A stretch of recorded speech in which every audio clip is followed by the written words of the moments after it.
안녕하세요 여러분, 갬손입니다.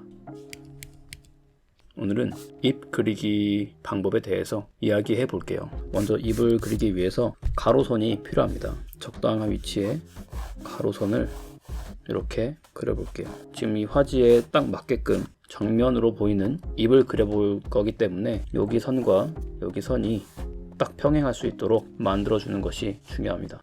안 그러면 이제 이 화지 안에 스케치북 안에 삐뚤어져 있는 입을 그리게 될 거예요. 그래서 평행하게 맞춰주시고 여기에 수직선 가운데 여기가 이제 입꼬리 부분이 되겠고 이제 가운데에 세로선을 하나 직각으로 그려줄게요. 이것은 지금 보조선입니다. 지금 이 보조선을 먼저 그려두고 그리겠습니다. 입술의 구조가 가운데에 큰 원형의 이런 모양이 있고 그 옆에 튜브 같은 것이 있어요. 밑에 입술에도 이런 튜브 같은 동그란 튜브 같은 것들이 들어가 있습니다. 자, 그래서 우리 흔히 입술 가운데 이렇게 V자로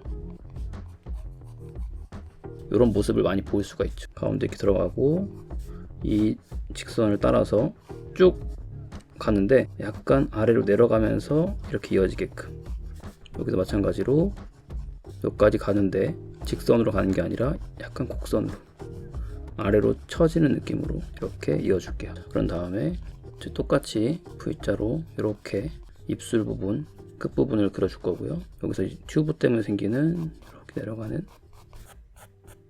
여기도 마찬가지로, 그래서 이 튜브 때문에 아랫입술은 여기가 한번 이렇게 올라갑니다. 올라가고 이쪽으로 이렇게 이어집니다. 그냥 직선이 아니라 이렇게 이렇게 들어갔다가 이렇게 올라갑니다.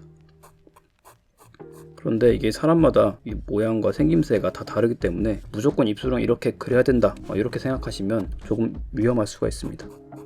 어떤 사람의 입 모양이나 이런 것들이 다 천차만별이기 때문에, 그래서 여기를 직선으로 해도 되고 아니면 볼로 튀어나와도 상관없습니다. 사람마다 다른 얼굴의 모습을 가지고 있기 때문이죠. 이렇게 이제 입술에 스케치를 해 두었습니다.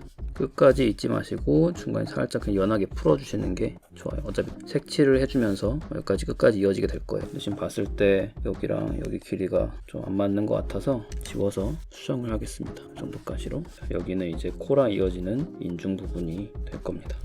이번에는 빛을 그냥 위에서 아래로 이렇게 내려오는 빛으로 한번 그려볼게요. 이 입술의 구조가 옆모습으로 보면 이런 식으로 생겼습니다. 이 모습을 한 번도 보지 못한 사람들은 없겠죠. 이렇게 옆모습으로 보이게 되는데, 지금 보시면 이 입술의 흐름이 이렇게 한번 내려가고 이렇게 안쪽으로 들어갑니다. 다시 이렇게 튀어나오고 다시 안쪽으로 들어가서 다시 이쪽으로 턱 쪽으로 흐름이 만들어지게 되는데, 빛이 위에서 오게 될 경우 당연히 윗면은 밝을 것이고 아랫면에 마찬가지로 윗면에는 빛이 있을 거고 아랫면에 그림자가 생기게 됩니다. 그래서 지금 여기 윗부분, 윗입술 부분을 색을 넣어 주어야 돼요. 그래서 빛 반사되는 부분을 먼저 체크를 해줄게요. 위에서 떨어지게 되면 여기 이 정도의 반사가 이루어집니다. 두 개 다 이루어지는데 저 하나만 할게요. 그리고 아랫입술은 여기 이 정도로 이렇게 약간 비대칭으로 살짝만 하나 더 할게요. 이런 식으로 하이라이트, 빛 반사가 만들어지게 됩니다. 자, 이렇게 한 다음에 여기 부분은 빼두고, 만약에 다 색칠을 했다 그러면 지우개로 지워도 됩니다. 웬만하면 그냥 빼놓고 색칠을 하지 않는 것이 제일 좋습니다. 저는 입술 색칠을 해줄 때 입술에 주름들이 있어요. 주름들이 있는데 그 주름들에 맞춰서 색을 넣어주고 있습니다.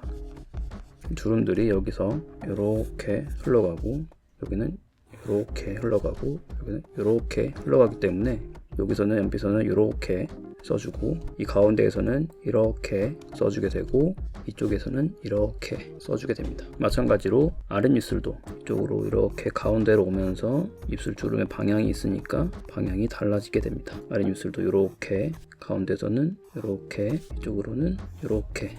이것은 지금 주름을 그리고 있는 게 아니고 그냥 색을 넣어주고 있는 과정일 뿐입니다. 제가 자주 쓰는 방법입니다. 이렇게 하면 입체감도 더 빨리 살려낼 수 있어요. 빈 부분들은 좀 더 이렇게 채워주시고요.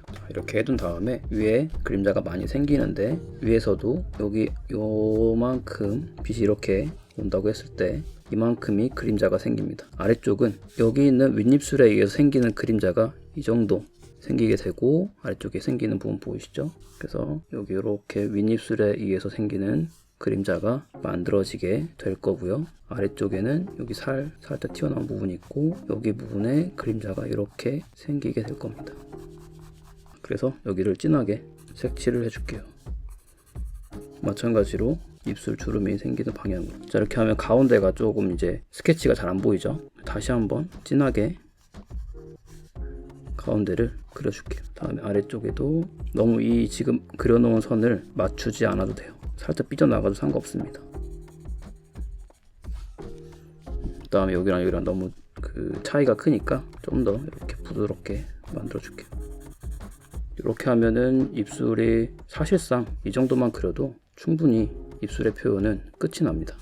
그런데 저는 이 그림자 말고 이 입 안에서도 지금 정면에서도 입이 아무래도 돌출되어 있다 보니까 여기 가운데 부분이 가장 가깝고 카메라에서 가장 가깝고 이쪽이 가장 멀어지고 있는 부분이에요. 그래서 이쪽 부분에 입술의 색감, 붉은 색감이라든지 뭐 입술의 색감이 있겠죠. 그 색감을 좀 더 진하게 가운데를 넣어줍니다. 그러면 더 입체적인 느낌이 만들어지게 될 거예요.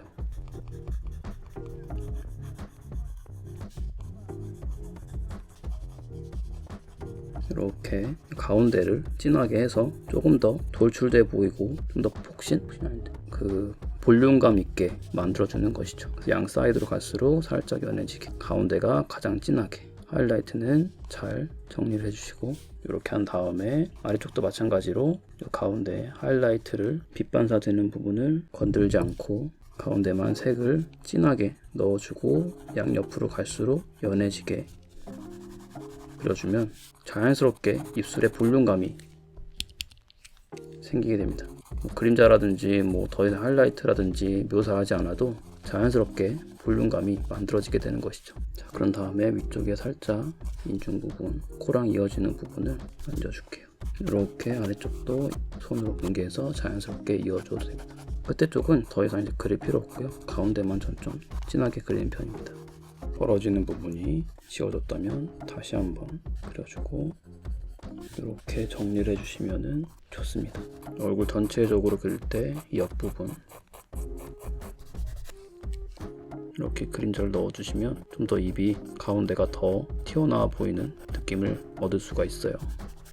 이렇게 입을 그려보았습니다. 다음에는 다른 각도의 모습도 한번 그려볼게요. 많은 사람들에게 제가 그리는 그림 스타일이 도움이 되기를 바랍니다. 감사합니다.